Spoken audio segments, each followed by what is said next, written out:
हाय, welcome back. इस video में ICICI Lombard general insurance company के बारे में बात करूंगा। इस स्टॉक ने लगभग 4-5 साल वाले पुराने प्राइस पर अवेलेबल है, लगभग 6 साल पुराने प्राइस पर अवेलेबल है और मार्च 23 के बाद 1-1.5 साल में पैसा डबल किया था, बट फिर से नीचे आ गया अभी। और 2 साल पहले जहां से ब्रेकआउट दिया था लगभग उसी के आसपास आ चुका है। और कंपनी जनरल इंश्योरेंस के बिजनेस में है, जिसके ग्रोथ प्रोस्पेक्ट्स काफी अच्छे हैं। अभी इंडिया में ये ग्रो करेगा ही करेगा, उसमें कोई डाउट नहीं है। और इस कंपनी का लगभग 9.5-10% के आसपास का मार्केट शेयर है जनरल इंश्योरेंस में, जहां पर ये health, travel, motor, fire, crop, marine, ये सब के जितने भी जनरल तरीके के इंश्योरेंस होते हैं, लाइफ इंश्योरेंस को छोड़ के वो सारे देते हैं। और प्रॉफिट एंड लॉस स्टेटमेंट में देखें तो ये सेक्टर ग्रोइंग तो है, बट बहुत ऐसा नहीं है कि हर साल 20-25% से ग्रो कर सकता है। बट आखिरी 10 साल में 16% की सेल्स CAGR ग्रो करी है, जो कि बहुत अच्छा है ऐसी कंपनीज के लिए। और प्रॉफिट उससे भी ज्यादा स्पीड से ग्रो करा है। और बैलेंस शीट में देखेंगे तो ऐसा बिजनेस है जहां पे बिल्कुल भी डेट नहीं है और ICICI ब्रांडिंग का इसको बहुत फायदा मिलता है। इसके प्रोमोटर लगभग मेजर 51% ICICI बैंक की हैं और 3-4 साल पहले उनकी जो होल्डिंग थी 48-47 के आसपास, उसको बढ़ा के मेजोरिटी प्रोमोटर बन गए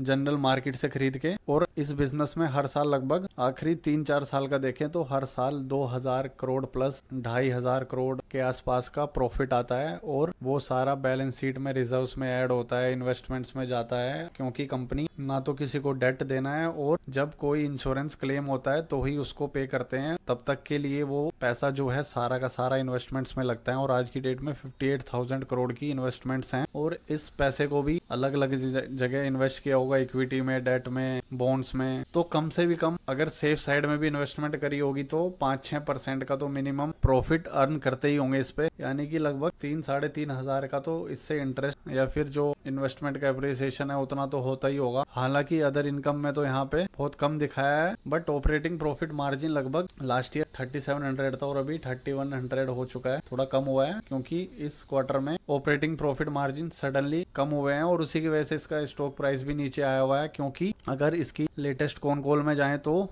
इन दो चीजों की वजह से इनका इस क्वार्टर का प्रॉफिट कम हुआ है, जो कि टेम्पररी है और फिर से नॉर्मल हो जाएगा। तो लगभग इस बिजनेस को फंडामेंटली एनालाइज करने की ज्यादा जरूरत ही नहीं है। अभी कम हुआ है तो फिर बढ़ जाएगा। पहले भी देखें तो 900 करोड़ के प्रॉफिट से नेगेटिव में गया था, फिर डबल हो गया, फिर 1700 हुआ, फिर 2000 हुआ, फिर हाफ हो गया, फिर 1200 हुआ, फिर 2600 हुआ। तो वो अंडर राइटिंग और क्लेम्स वगैरह की वजह से सब चेंज होता रहता है। बट ये ऐसा बिजनेस है अभी जो इनका बेस बन गया है, तो हर साल लगभग 2,500-3 हजार तो इनके पास आ ही रहा है प्रॉफिट का। और PE बैठता है लगभग 33 के आसपास का। और अगर इसका हिस्टोरिकल P रेशियो देखें तो मैक्सिमम पे अगर करें तो 42 का चलता था हमेशा, तो अभी लोवेस्ट साइड पर है। और 5 ईयर्स में भी देखें 39 के आसपास चलता था, तो अभी 33 के आसपास है।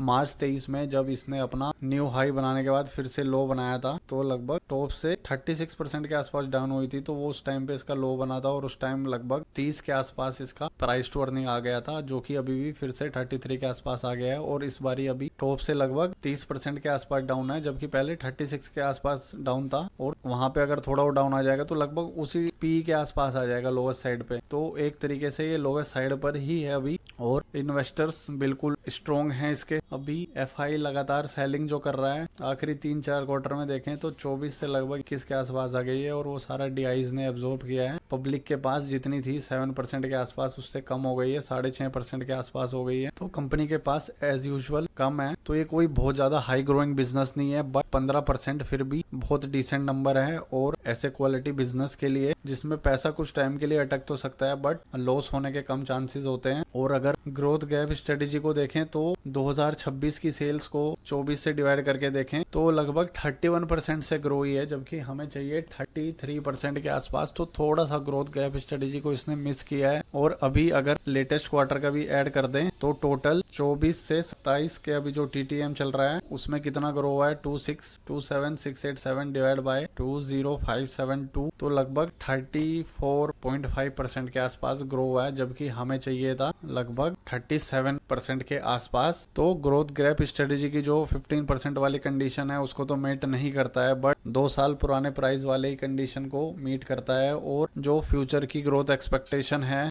वो भी कंपनी ने ऐसे कोई ग्रोथ गाइडेंस का नंबर तो नहीं दिया है, बट जिस तरीके से इसकी हिस्टोरिकल ग्रोथ रही है लगभग 14-15% के आसपास ही, तो उतनी ही रहने की उम्मीद है। तो ये बॉर्डर पर ही है ग्रोथ गैप स्ट्रेटेजी के, बट ये क्वालिटी बिजनेस है और अभी ग्रोथ और वैल्यू स्टॉक की कैटेगरी में बीच में आता है। ग्रोथ भी ठीक ठाक है और वैल्यूएशन वाइज भी ठीक ठाक आ गया है प्राइस पर, और ऑल टाइम हाई से लगभग 40% के आसपास दूर है, और सेकंड लार्जेस्ट प्लेयर है जनरल इंश्योरेंस के बिजनेस में। प्राइवेट में नंबर 1 है, इसका मार्केट शेयर जो 10% का है। इससे बड़ा सिर्फ न्यू इंडिया एश्योरेंस है जो कि गवर्नमेंट कंपनी है, 14-15% के आसपास का उसका मार्केट शेयर है। ब्रांड वैल्यू है ये, आईसीआईसीआई के नाम से ही जनरल इंश्योरेंस बिकता है, और स्ट्रक्चरली ग्रोइंग बिजनेस है, इंडिया में डेट फ्री बिजनेस है, और 15% से ज़्यादा जो शेयर होल्डर्स की इक्विटी कैपिटल है उससे ज़्यादा जनरेट करता है। तो it is much better than the traditional savings method like FD and all. बाकी ये कोई बाइंग सेलिंग रिकमेंडेशन नहीं है, this is just my point of view regarding this stock. So thanks for watching this video, मिलते हैं अगली video में।